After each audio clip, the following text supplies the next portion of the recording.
Hello everyone, I hope you're all having a good day. Thank you for checking out another video from my channel. And today I'm going to be reviewing the first album here on my channel. And if you haven't already seen the title of the video, that album is going to be The Wacky, the Weird, and the Wonderful Ram by Paul McCartney. One of my favorite albums ever. There's been some recent news with Paul, with his Flaming Pie reissue coming, and you know, the very expensive collector's edition and all that we all wish we could get. But I'm going to be sticking to much cheaper version. But I've been listening to a lot of Paul lately. This is one of the first albums that really got me into him when I first started collecting vinyl or records. And what I'm going to do for these videos is I'm going to give a little background on the album. I'm going to show you my copy of the record, and I'm going to rate the tracks and the artwork on a scale of 1 through 10, and then I'll let you know my final album rating, taking all that into consideration. So first off, I'll show you the copy I have. This is not an original. So here's the front. I love this album cover, one of my favorite. You get the back with Paul and Linda and the bugs doing their thing, you know. Here's the gatefold. Got some pretty interesting pictures of Paul here. And there's the track listing and the credits on that side. So yeah, it says Ram. I really like some of these pictures of Paul too. And then the random horse on there, the only picture in color on this thing. So yeah, this is from 1971, obviously. And the record is on Apple. This is an Apple product. So I'll give you a close-up of the label, and I'll spin it around here to show you the other side. This album is credited to both Paul and Linda McCartney. I haven't seen where she was super heavily involved in the process of this, but she did sing a lot. She did have a lot of, she sang harmonies a lot. I think she sounds pretty good on here too. But Paul liked her so much, I guess he credited her as, this is the only album credited to both Paul and Linda. But here's, let me just give you guys a little bit of background information. So it was released on May 17th, 1971 in the United States, and May 21st, 1971 in the United Kingdom. So that's 4 days apart. It is obviously credited to Paul and Linda McCartney. It reached #1 in the United Kingdom, but only #2 in the US. And it spent over 5 months in the top 10 and went platinum. So yeah, Ram.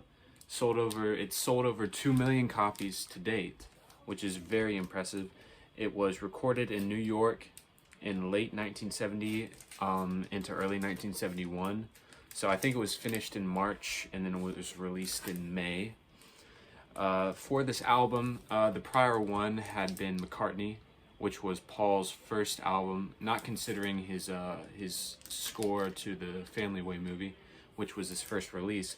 But his first official studio album was McCartney, and he played everything himself on there, but this time he held auditions for a band. He brought in Dave Spinoza for guitar, Danny Sewell for drums, and he played bass obviously, and he sang, but midway through the sessions, Spinoza was replaced by Hugh McCracken on guitar, because he apparently became unavailable to play. Some of the singles from this album was Another Day and Oh Woman, Oh Why for the B-side on that. those two songs don't appear on this album. If you get the reissue, which is the double album, those songs are on there, but they were singles, and those two are I really like those songs. I think they're really great songs. I don't know why he didn't include them on this album, but they're still great as singles too. He also released The Backseat of My Car and Uncle Albert, Admiral Halsey, and that was actually his first #1 single in the United States for Paul. If you get the reissue with the double vinyl, there's a bunch of bonus tracks, which I don't have that on vinyl, but I have heard all the bonus tracks, and there's some really good ones, like Rode All Night, I really like, obviously Another Day, and Oh Woman, Oh Why. The Great Cock and Seagull Race, I think, is pretty good. That's a really good instrumental. Sunshine Sometime is good. Hey Diddle. Little Woman Love is actually a really good one. So yeah, now I'm going to talk about this. So first of all, the artwork. This is one of my favorite album covers ever, and this is going to get a 10 out of 10 for artwork. That's just me. I think everything all around is great. And I'm pretty sure a lot of these photos were taken by Linda, who was a photographer. And if I haven't stated before, Linda was Paul McCartney's wife. Yeah, we get a nice picture of Paul holding a ram by its horns, which is where the album gets its name. I will state real quick and just say that a lot of these lyrics, well, some of these lyrics at least, were taken by the other Beatles, mainly John Lennon, as sort of a personal attack, especially on the song Too Many People, which we'll get into. And so yeah, let's just go ahead and get into it. So on side 1, we have Too Many People as the first song. And this is a really great rocking song from Paul. I really love this one. It starts out and he's kind of doing this falsetto thing, and then it just kind of goes into this crazy rock and roll song. There's this crazy guitar solo and jam session where Paul's just kind of like yelping, and I really like that song. But I've always thought there was kind of a little bit to be desired in there, especially I've never really liked the way it ends. So I think it could have been just a little bit better, but it still gets a 9.5 out of 10 for me. The next song is Three Legs, which is pretty nonsensical lyric-wise. You can hear some rain going on outside. It's pretty calming. But honestly, I really love this song, and while I was listening to it, I listened to the whole thing just a couple minutes ago before I wrote down these notes, just to have it fresh in my mind. But I couldn't just sit still. I was tapping my foot the whole time. I grabbed my guitar and started playing along, because that's just how much fun this song is. And I really get a lot of joy out of this song. So Three Legs gets an 8.5 out of 10 for me. Next up is Ram On, which is a short little ukulele number, but it's really more than that. There's some background vocals too, and some interesting whistling work from Paul, and electric piano stuff. So that one's gonna get an 8.5 out of 10 as well. And if you can't already tell, I really love this album. I've known this for a long time, so I might be a little bit biased for this album. So not all my album reviews are going to be like this, but I just thought I'd start out for one that I really love. So next up is Dear Boy, which is a song written from Paul to Linda's ex-husband, I guess. So the lyrics kind of go, Dear Boy, I guess you never knew what you'd found. So I guess he's kind of telling her ex-husband that he missed out on a very good woman. And I agree, because Linda was a really great woman. So I'm gonna give this song an 8 out of 10. So the next song is the 5th song on the album, which is Uncle Albert, Admiral Halsey, which is a very interesting song. It's more like 3 songs in one. The first one is kind of slow, and it talks about, the lyrics are, "We're so sorry, Uncle Albert," something something about somebody goes missing is what I'm gathering from the lyrics. And then it goes to Admiral Halsey. I could recite all the lyrics from memory, but I'm not going to go into the meaning really in depth. And then it goes into a part about Admiral Halsey notified me, and I really like that section. That might be my favorite section out of the song. Then it goes into a song about hands across the water, something across the sky, which is a lot more upbeat and fast, and I really like that one. But then actually I forgot it goes into another part, so it might be 4 songs in one. It goes into live a little, be a gypsy, get around, that part. So I do like that one too. This song, it gets a 9 out of 10 from me. So ending side 1 is the song Smile Away. And I have always really loved this song. This is a hard rocker from Paul. It's very weird. The lyrics are very weird. It's, he says, the verses are about, I could smell your feet from a mile away. And then it's, I could smell your teeth from a mile away. And it changes every time. And I just love the wacky lyrics on here. And it's just such a great song. I love his screaming vocals on this one. It's really rough and it's really great. This song is going to get a 10 out of 10. I just enjoy this song so much, and I always come back to it, and every time it comes on in the car or something, I'm always singing along, and it just never gets old to me. So that really, a lasting quality in the song really goes a long way for me, so that one gets a 10 out of 10.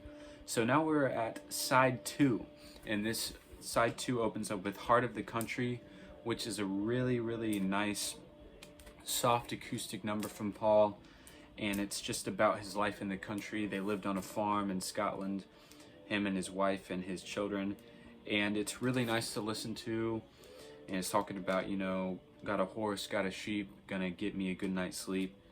So I really like this song. It's very calming. It's very nice to play on guitar too. Very good acoustic guitar part.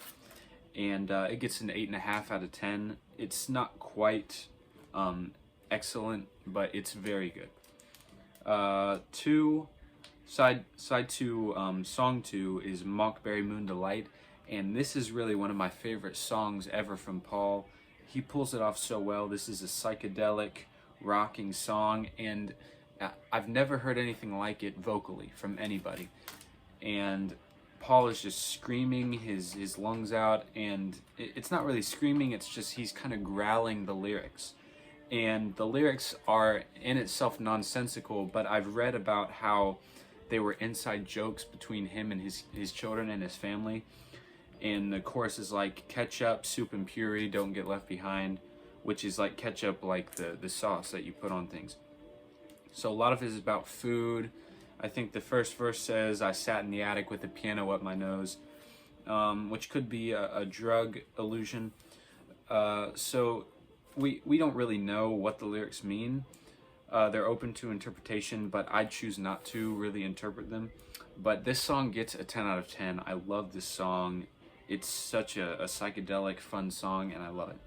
And after that comes Eat at Home, which is another kind of a bluesy song. Really great guitar work, and I like the harmonies from Linda on this one a lot. This song gets a 9 out of 10. I don't have much to say about it other than that. Then we get Long Haired Lady. Now, a lot of people like to think that this is the worst song on the album, and I'd probably kind of agree, but I've always thought this song was really good, especially the Love is Long part. I've always really enjoyed that song, that part of the song, especially the first part. The ending part is not as good as the first interlude when it goes into the Love is Long thing, just because the guitar work is better in the first part, I think. But I still think it's a lot better than people give it credit for, at least from what I've seen. So I think it still deserves an 8, definitely. Then after that we get a Ram on Reprise, which is a lot more stripped down, if you can believe it, than the first one. It's just ukulele, I think, or guitar. I forget at the moment. I'm pretty sure it's ukulele. But then what's really interesting about this one is at the end it goes into a chorus of, or a verse of, a later release of his, which would be Big Barn Bed. and that's a really good song. I really like that one. That comes later on Red Rose Speedway, which is another album of his. So this song gets a 7.5 out of 10 from me. It's probably the weakest track on the album. But after, the last song on the album is The Backseat of My Car, and this song is really amazing. It's really great. I love the piano, and I love just the lyrical themes it explores. And at the end, when Paul ends the album, he's just screaming his lungs out. And a lot of people, when they think about Paul, they don't think about how much of a hard rocker he can be. But this album really shows his vocal versatility, I think. And this song is really great. It gets a 9.5 out of 10. And when it's all said and done, when you add it all together, this album altogether is a 9 out of 10 for me. I think it ends great, it starts great, and everything in between is great, honestly. And I've never heard anything like this from Paul or from anybody else. And a lot of people seem to believe that this is the very first like indie pop rock album, which I'm not a huge fan of modern indie, but if this did start that or kind of influence that movement, then I'm really on board.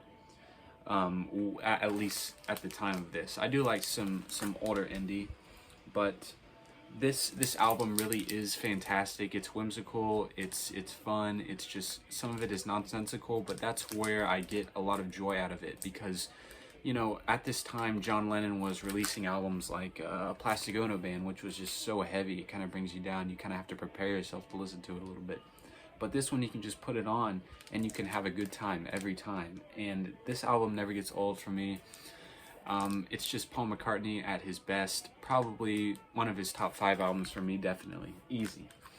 So thank you guys for sticking around for this. I hope you guys enjoyed the video. If you did, please leave a like and subscribe. And, comment your thoughts about the album or any other Paul McCartney album you like, or any album you'd like me to review next. As I am, just starting out on this channel. So I'd really appreciate the support. And I hope you guys have a fantastic day or evening wherever you are. And yeah, rock on, guys.